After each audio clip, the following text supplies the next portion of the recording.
Nikky to today. X-Blaze. Well, yeah, 1, 2, 3. 1, 2, 3. 1, 2, 3. 1, 2, 3. Oh yeah, 1, 2, 3. 1, 2. When I look in your eyes, I know you're the one for me. Oh my, truly, you are the one that I prayed for. Now you are here with me. Yeah, you make my life complete.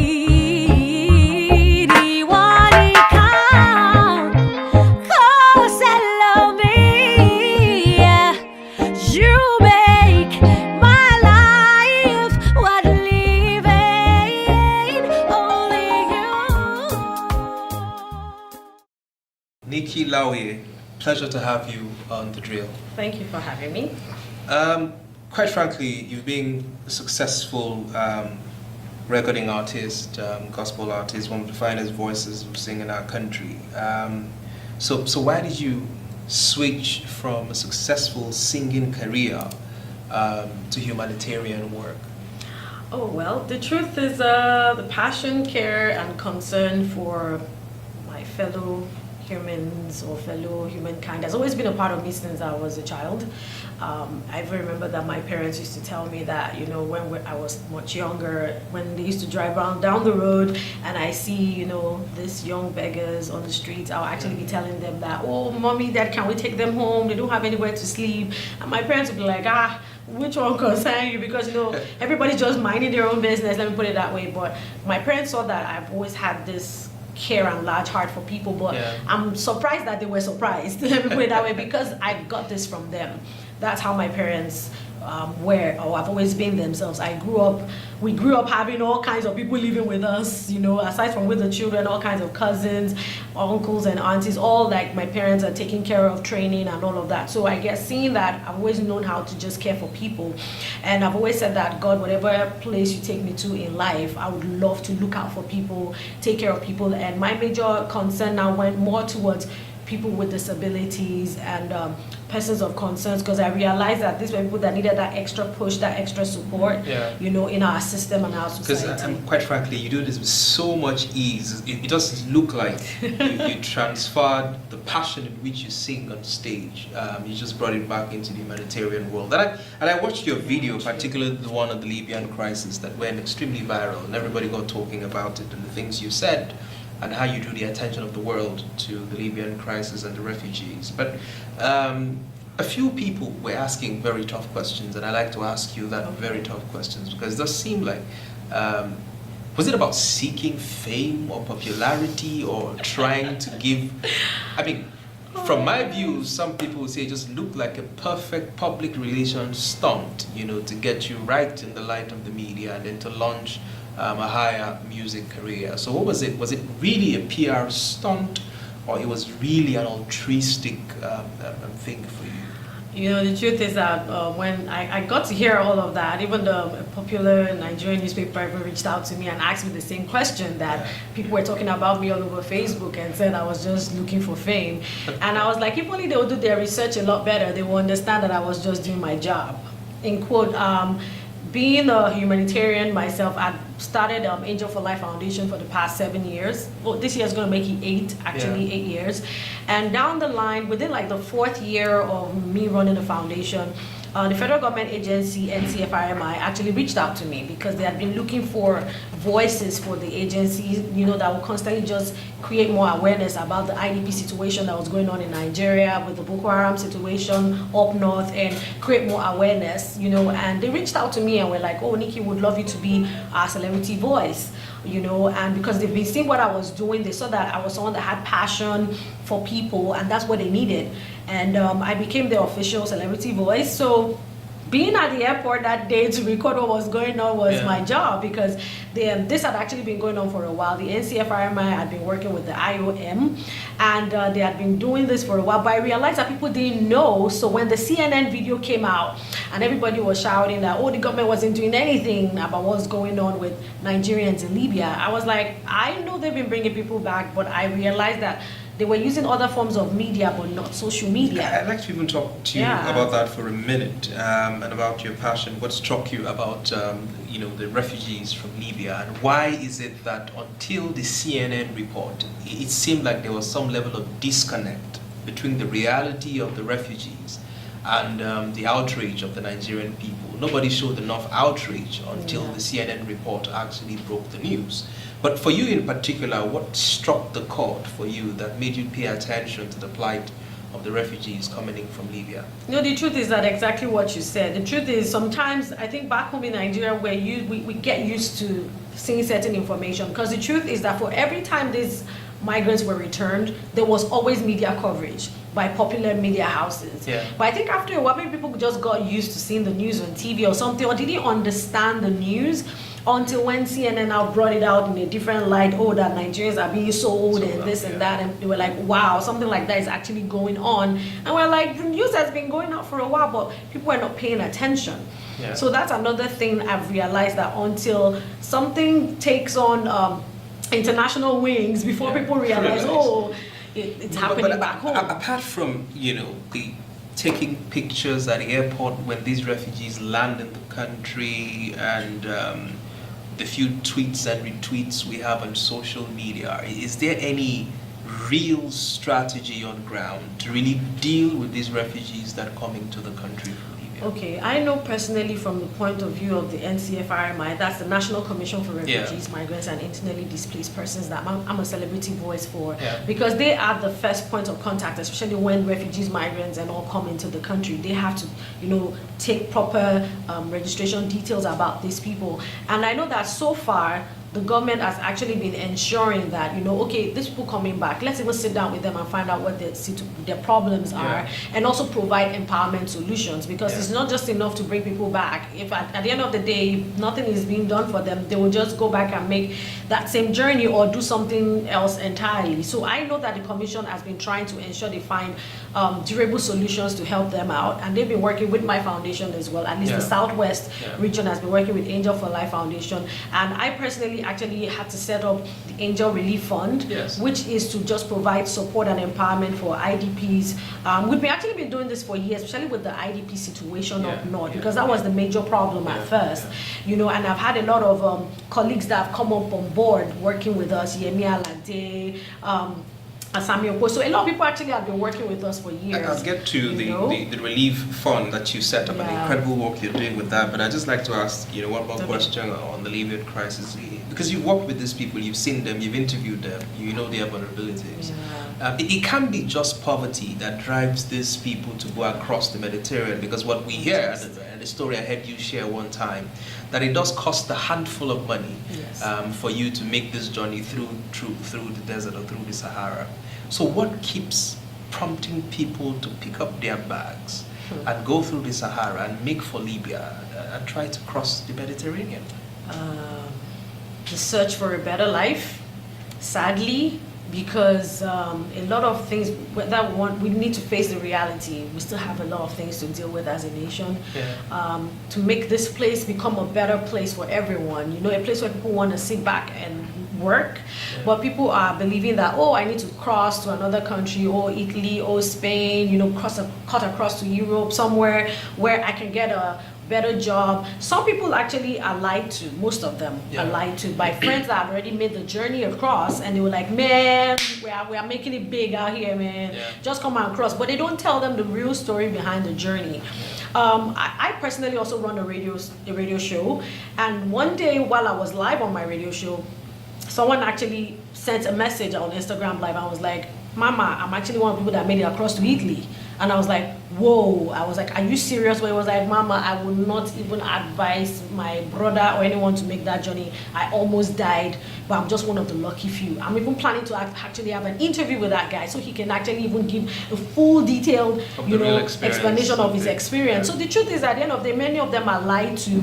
I know of a certain situation of a lady that told us her friend lied to her that, let's just go to Kano, let's just go and play. But she didn't know the friend had more or less sold her off. And by the time she got to that border where they have to go into the desert, it was a journey of no return. Oh dear. is there some sort of collaboration between your organization and, of course, you being the point person for the Southwest? Is there some, and of course your Angel Foundation, is there some sort of collaboration with the international community to checkmate, the movement of these people through the Mediterranean? Because aside from those who are returned back into the country, the story that we don't get to hear are those who are thrown into the waters just right, who never make it, to the shore. So is there some level, of conversation going on between the organization and international communities to ensure that Nigerians in particular stop making these trips, and when they do, they don't have to go through these horrific experiences? Yeah, I know that definitely the United Nations IOM, that's International Organization of Migration, which has actually been facilitating these return flights, has actually been trying to make sure that there are a lot of policies and things put in place to even to curb this trips in the first place. So they've been working hand in hand with NCFRMI, and also even reached out to me that they're looking for ways to ensure that we even keep on, talking to our people in Nigeria here, letting them know the dangers of making those trips, and ensuring that, let's also even stop people from even trying to make that journey in the first place. That's a major situation that is on ground itself, because we've actually had stories of some people that have made the journey before, they've been returned, and they still make the journey again. And at the end of the day, you're like, okay, so whose fault is it this time around? Because this person almost died, knows the danger, and still decides to go again. So everyone is trying as much as possible to curb this, and definitely some harder rules need to be put in place, especially when it has to do with the borders, especially. Okay, a bit away from the refugee crisis. Let's talk a bit more about the IDP camps, which you spent quite a handful of years working on. What is the experience? What's the life of the typical IDP like? Wow, the truth is that number one, having to start all over again, not having access to your things, your own space normally. Of course, it's mind joggling for them too, and but they're making the best of it. That's it. And I know that the federal government is really trying its best, because the truth is, let's be very sincere, these were situations that I don't think people were trained to handle this before. In Nigeria, we had never experienced it before, so it was very new. So I guess along the way right now, the agencies, federal government agencies, the UN, everybody is coming up on board to ensure that we find a way to deal with these situations and help these families who are going through a very tough time to actually find a way to start all over again, or probably even have opportunities to go and resettle somewhere else. Some of them come all the way down to the Southwest, to Lagos to resettle. But the truth is that it's a lot. It's a lot of work. Yeah, it's a lot of work. I'm glad that you've worked closely with these people. And there's a question I'm really wanted to get off my chest, because you hear stories about food and relief materials that are channeled to these IDPs that are being diverted by officials on site. You hear that these same officials are raping some of these women and exploiting some of the little kids in the IDP camps. If you hear stories like that, in fact, I heard one time during Salah, Saudi Arabia sent the beanos to people in a particular IDP camp, that's state bound, and it was diverted, and never got to these people. You have been on the ground. These same officials who are mandated to take care of these camps are the ones diverting these resources. Isn't it just one big party and nobody really wants the problem to stop? It's just very, very sad. Definitely there are bad eggs in the system at all times. While you're trying to get or to ensure that things are done properly, some people are in there looking for dubious ways to mess things up. I'll put it that way. So at the end of the day, there has to be proper checks. I personally will talk about when we had to take relief aid materials to some of the IDP camps via my foundation and support from Nigerians. I would make sure that they are there and I'm seeing how this thing is being distributed right in my very presence before we leave. I think that's what they need to do. That is, let there be cameras, let there be, enough media coverage of that thing being distributed at that right time. Because once you do that, it will curb this from happening. From anybody coming to steal it or divert away. Let there be a way that there's a trail and a trace of these items being taken there and being distributed right in front of everyone. It's no news that you have hundreds and hundreds of thousands of people in these IDP camps who are kids, who are vulnerable.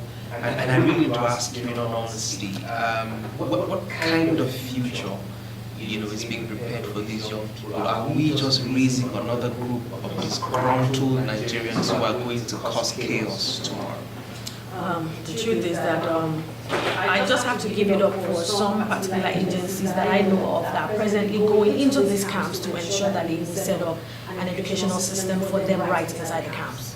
And making sure that they're still going to school while they're in there, and that's actually what my foundation too has been doing to support, some of these agencies that are doing that, because the most important, I've been saying that as well, especially when I went to the ones in northern Nigeria, and when I saw this happening, so I was like, no, we have to ensure that they're constantly educated. I'm personally working on another project, even to help out with those within this southwest region to ensure that they are kept in school, they're properly educated, and they understand that despite the fact of the things that happen to their family and all of that, they're still good people, they're great children, they're children of God, and they have to just find a way to just keep on reaching out and keep on becoming better people, that they're still part of the system, they're still part of the country, and they have to also contribute their own quota in their own way. Finally, I know that these people are in different camps spread across the country. From where you sit, do you see a real strategy to finally reintegrate these people back into the country, or it's just some sort of jamboree for celebrities to take a shine when they want to,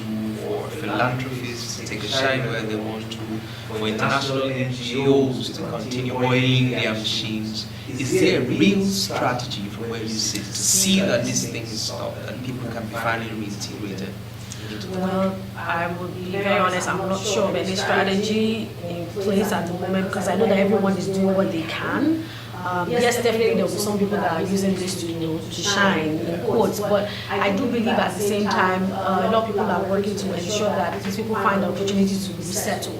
I know of within the Southwest region because this is my own base, and I know that my foundation, as we're working with NCFRMI, we actually do see a lot of churches have actually stepped in to help some of these families, to actually help them get houses and all of that and get them resettled out here. So I know that things like that happen in Southwest. I'm not really sure of the northern side because I'm not there all the time, but I'm very sure that there are policies and things being put in place. But one major thing that everyone is complaining about the most is about the security, especially for those that were like in the Bornu and all those areas that are still riddled with a bit of insecurity issues. A lot of them don't really want to go back because they're not sure that the Quran will come and attack them again, or something will come and attack them again. So I guess at the end of the day, it's all about the security too. The government has to ensure that the security policies, more security policies are put in place to ensure that these families are going to be safe if they go back to their homes. A lot of them do want to go back, but they're not sure of their safety.